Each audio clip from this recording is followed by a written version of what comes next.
Hi, welcome to Gattu's kitchen. ఈరోజు నేను మీకు వంకాయ, పండు మిర్చి పేస్టు, చింతపండు, నువ్వుల పొడి అవన్నిటితోటి ఇలా పచ్చడి చేశాను. ఇది ఒక వారం వరకు ఉంటుంది. ఫ్రిడ్జ్లో పెడితే నార్మల్గా బయట పెట్టుకుంటే ఒక 4 days వరకు ఉంటుంది. చాలా బాగుంటుంది. అన్నంలో గలుపుకుంటే చాలా రుచిగా ఉంటుంది. ఇది ఎలా చేయాలో చూపిస్తాను, చూద్దామా మరి. వంకాయ నువ్వుల సోగి చేయడానికి ముందుగా 1 కప్పు వరకు పండు మిర్చి పేస్ట్. నేను ఇదివరకు నా పాత వీడియోలో చెప్పాను కదా, 1 kg పండు మిరపకాయలు అయితే 1/2 kg ఉప్పు వేసి ఇలా గ్రైండ్ చేసి పెట్టుకుంటే ఫ్రిడ్జ్లో కూడా పెట్టాల్సిన అవసరం లేదు, 1 year అయినా ఉంటుంది. బాగా కడిగి ఆరబెట్టుకోవాలి. ఏ మాత్రం తడి లేకుండా చేసుకుంటే 1 year ఉంటుంది. ఈ పేస్ట్ 1 కప్పు తీసుకున్నాను. అందులోకి ఒక చిన్న నిమ్మకాయ అంత చింతపండు, దీంట్లో నారలు గింజలు అన్నీ తీసేసి శుభ్రం చేసుకున్నది, ఇది ఇందులో పెట్టేసుకోవాలి. ఇలా పెట్టేసుకొని పైన అంతా ఇలా కప్పేసుకోవాలి. ఈ పండు మిర్చి పేస్ట్లో ఉన్న తడికి ఆ చింతపండు అంతా చక్కగా నానిపోతుంది. ఇలా అంతా కప్పేసేయాలి దానిపైన. దీన్ని ఒక ½ day మూత పెట్టేసి పక్కన పెట్టుకోవాలి. ½ day పెట్టడం వల్ల చింతపండు చక్కగా నానిపోతుంది. పండు మిర్చి పేస్ట్లో చింతపండు నానబెట్టి పెట్టాను కదా, ఇదంతా ఒక మిక్సీ జార్లో వేసుకోవాలి. ఇలా చిన్న మిక్సీ జార్లో వేసేసుకోవాలి.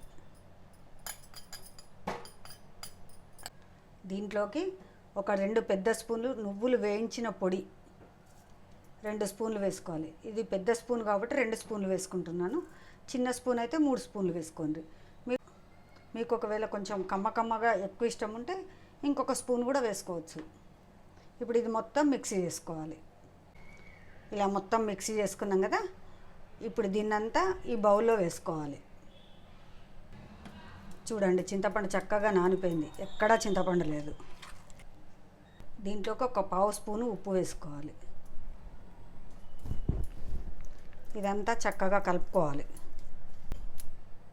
ఒక 3 వంకాయలు శుభ్రంగా కడుక్కొని చిన్న చిన్న ముక్కలుగా కట్ చేసి పెట్టుకోవాలి. ఇప్పుడు ఒక గిన్నె స్టవ్ మీద పెట్టి ఒక 5-6 స్పూన్లు నూనె వేసుకోవాలి.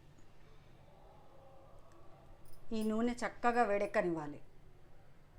నూనె వేడెక్కినాక 1 స్పూన్ ఆవాలు, 1 స్పూన్ జీలకర్ర వేసుకోవాలి. ఆవాలు జీలకర్ర చక్కగా చిటపటలాడనివ్వాలి. ఇప్పుడు ఇందులో ఒక 10-12 వరకు వెల్లుల్లి ఇలా కచ్చాపచ్చా దంపి వేసుకోవాలి. వెల్లుల్లి కొంచెం ఎర్రగా వేగనివ్వాలి. వెల్లుల్లి ఇలా కొంచెం గోల్డ్ కలర్లో వేగింది కదా, ఇప్పుడు వంకాయలు ఇలా చిన్న చిన్న ముక్కలుగా కట్ చేసుకొని వేసుకోవాలి. ఇవి కూడా కొంచెం వేగనివ్వాలి. ఇప్పుడే ఒక 2-3 రెబ్బలు కరివేపాకు వేసుకోవాలి. వంకాయలు కరివేపాకు కొంచెం వేగనివ్వాలి. మరీ మగ్గాల్సిన పని లేదు, కొంచెం వేగితే సరిపోతాయి. ఈ వేగేటప్పుడు 1 చిటికెడు ఉప్పు వేసుకోవాలి. ఎందుకంటే పండు మిర్చి పేస్ట్లో ఉప్పు ఉన్నది, నేను చింతపండు వేసాను కాబట్టి కొంచెం ఉప్పు వేసాను. ఇది కేవలం ఈ వంకాయలు రంగు మారకుండా కనరెక్కకుండా ఉండడానికి మాత్రమే. ఇలా కొంచెం వేయించుకోవాలి. ఈ వంకాయ నువ్వుల సోగి నాకు మా అక్కయ్య కూతురు చెప్పింది, విజయవాణి. తను బాగా చేస్తుంది.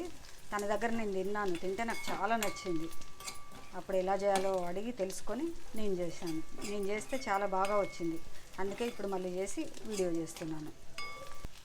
ఇప్పుడు స్టవ్ ఆఫ్ చేసుకోవాలి. జస్ట్ 5 minutes వేగింది కదా, స్టవ్ ఆఫ్ చేసుకోవాలి. ఇప్పుడు తాలింపు చేసిన వంకాయ మిశ్రమం మొత్తం మనం ముందు గ్రైండ్ చేసి పెట్టుకున్నాం కదా, పండు మిర్చి, చింతపండు, ఉప్పు, ఆ మిశ్రమంలోకి వేసుకోవాలి. ఇప్పుడు ఈ మిశ్రమాన్ని అంతా చక్కగా కలుపుకోవాలి. ఇది ఒక 3-4 days ఉంటుంది, మరీ నెలలు అలా ఏమి ఉండదు. ఫ్రిడ్జ్లో పెడితే ఒక 1 week వరకు ఉంటుంది. ఎందుకంటే వంకాయలు కూడా కొంచెమే వేయించాం కదా, చాలా బాగుంటుంది.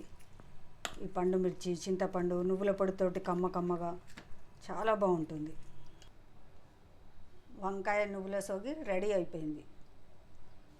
చాలా సింపుల్గా అయిపోతుంది, చాలా రుచిగా ఉంటుంది. పండు మిర్చి పేస్ట్ అయితే నేను చేసి పెట్టుకుంటాను, చెప్పాను కదా, నేను ఫ్రిడ్జ్లో కూడా ఏం పెట్టాను. బాగా తడి లేకుండా బాగా కడిగి ఆరబెట్టేసి 1 kgకి 1/2 kg ఉప్పు పోసేసి గ్రైండ్ చేసి పెట్టేసుకుంటాను. అది రెడీగా ఉంటుంది కాబట్టి చాలా సింపుల్గా అయిపోతుంది. వెల్లుల్లి కచ్చాపచ్చా చేసాం కదా, వేయించాం కదా, చాలా బాగుంటుంది. పంట కిందకి వస్తూ చాలా రుచిగా ఉంటుంది. ఈ వంకాయ నువ్వుల సోగి మీకు గనక నచ్చితే నా ఛానల్ని లైక్ చేయండి, షేర్ చేయండి, సబ్స్క్రైబ్ చేయండి.